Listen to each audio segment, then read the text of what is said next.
नमस्कार, मी दिव्यासा खरामतळेकर आणि तुम्ही पाहताय नवाकाळ डिजिटल। आता आपल्या सोबत आहेत सिद्धिविनायक मंदिराचे ट्रस्टचे सदस्य राहुल लोंढे साहेब। त्यांच्या सोबत आता आपण आहोत। तुमचं नवाकाळ मध्ये खूप खूप स्वागत आहे। धन्यवाद। आताच राम मंदिराचा मुद्दा नुकताच गाजलाय आणि आता अशातच सिद्धिविनायकचा सुद्धा मुद्दा आलाय। मंदिराच्या ट्रस्टच्या सदस्यांनी थेट उपमुख्यमंत्र्यांना पत्र लिहिलंय की 18 कोटींचा घोटाळा झालाय। त्याच्याबद्दल अधिकची माहिती। बघा, घोटाळा वगैरे आम्ही हा शब्द वापरलेला नाहीये आणि आम्ही उपमुख्यमंत्र्यांना नाही, आम्ही महाराष्ट्र शासनाचा न्याय विधी विभाग आहे, लॉ अँड ज्युडिशियल, त्यांना हे पत्र लिहिलेलं आहे। 8 ट्रस्टी बोर्डाने हे पत्र लिहिलेलं आहे।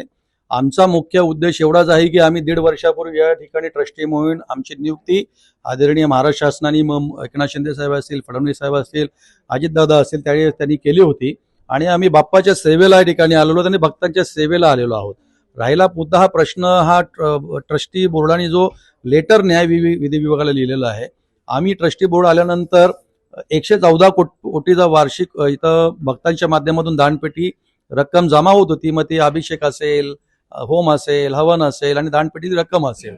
आम्ही ह्या ठिकाणी आम्हाला असं वाटलं की बाबा आम्हाला यामध्ये काहीतरी आणखी उपाययोजना करून मंदिरामध्ये हे दान कसं वाढेल, याच्यासाठी आम्ही सगळे ट्रस्टी बोर्ड माननीय अध्यक्ष असतील, कोषाध्यक्ष असेल, यांच्या मार्गदर्शनाखाली आम्ही काम करत गेलो।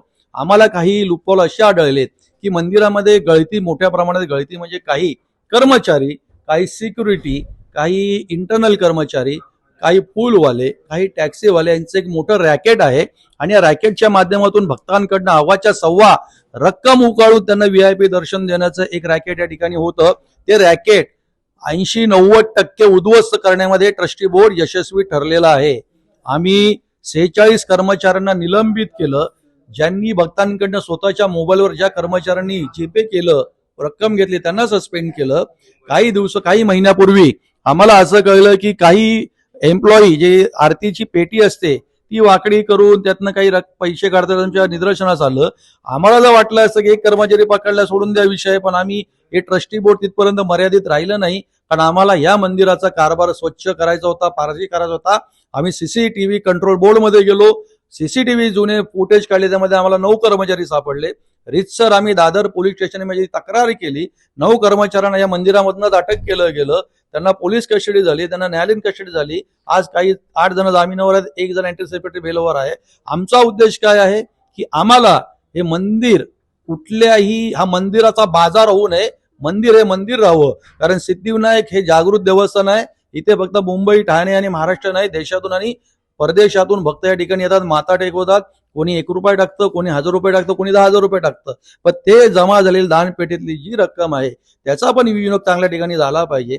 त्यासाठी आम्ही यावर्षी 36 कोटी आम्ही जे पेशंट्स असतात त्यांना प्रत्येकी 25,000 मदत करतो। आमचं डायलिसिस सेंटर आहे, तिथे आम्ही एकदम कमी दरामध्ये रुग्णांचं डायलिसिस करतो। आम्ही महाराष्ट्रातल्या कॉलेजला मोफत पुस्तकं देतो। आम्ही मुंबईतल्या 50,000 मुलांना मोफत 11वी ते 15वीची पुस्तकं देतो। या माध्यमातून आम्ही सगळे काम करत आलेलो आहे। आणि आपण मागच्या वर्षी बघाल ते 114 कोटीहून आम्ही 6 महिन्यामध्ये आम्ही 132 कोटी केलं आणि 132 कोटीहून आम्ही आत्ताचं बजेट मांडलं मार्च मध्ये 182 कोटी झालं।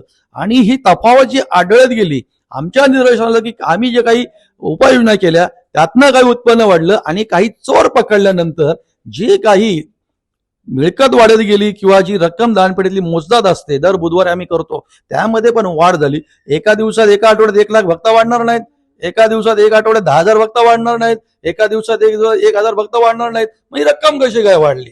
50 लाख, 40 लाख, 28 लाख, ती डायरेक्ट 90 लाख, 55, 58 लाख झाली। त्यामुळे आम्ही पत्र रिसर लिहिलं की ह्या प्रकरणाची 2 वर्षापूर्वी काय नेमकी परिस्थिती होती आणि आता हे का एवढं वाढलेलं आहे, याचं पण निश्चितपणे कुठेतरी मूल्यमापन झालं पाहिजे, याचं ऑडिट झालं पाहिजे। हेतून आम्ही हे पत्र लिहिलं। आमच्या मनात जर कपट असतं तर कशाला कोण पत्र लिहिल? कोण शासनाला सांगेल की येऊन चौकशी करा? कोण अँटी करप्शनला महासंचालकांना पत्र दिले, येऊन चौकशी करा? आम्हाला यातले धागे दोरे शोधायचे आहेत आणि ज्या बाप्पावर जे भक्त निस्सीम भक्ती करतात त्यांनाही आश्वस्त करायचं आहे की तुम्ही जे दान मंदिरात देता, उपयोग आणि विनियोग चांगल्या प्रकारे होतो। पण राज ठाकरेंनी 2 दिवसांपूर्वी भाषण केलं होतं, त्याच्यामध्ये असं म्हटलं होतं की तुम्ही उपमुख्यमंत्र्यांना पत्र दिले, तरी तुम्ही आता म्हणता आम्ही सांगतो विधी विभागाला दिलेलं आहे, उपमुख्यमंत्र्यांनी दिलेलंच नाही। त्यामुळे आम्हालाही तोच प्रश्न आहे की न दिलेल्या पत्राचा उल्लेख त्यांनी कसा केला? पण तुम्ही असं म्हणताय की राज ठाकरे खोटं बोलताय। आम्ही कुठं म्हटलेलं आहे खोटं बोलतात म्हणून? आम्ही खरं बोलतो एवढं सांगतोय मी। ही आता जी चोरी झाली 2 वर्ष झाली, म्हणजे हे होतच आहे. आणि आदेश बांदेकरांनी काही जणांना परमनंट नोकरीवरती ठेवलं होतं, हे त्याच्यातलीच लोक आहेत का? बघा, हा संशोधनाचा विषय आणि त्यातले असतीलच ना. कर्मचारी काल परवा नोकरीला लागलेले नाहीये, ते आधीचेच परमनंट कर्मचारी आहेत. आणि मी त्यामध्ये आणखी एक सांगितलं की ते एका रुपयाचा हिशोब ऑडिट केलं जातं. इंटरनल ऑडिटर आहे, शासनाचा ऑडिटर आहे, इतर नेमलेल्या एजन्सीचा ऑडिटर आहे.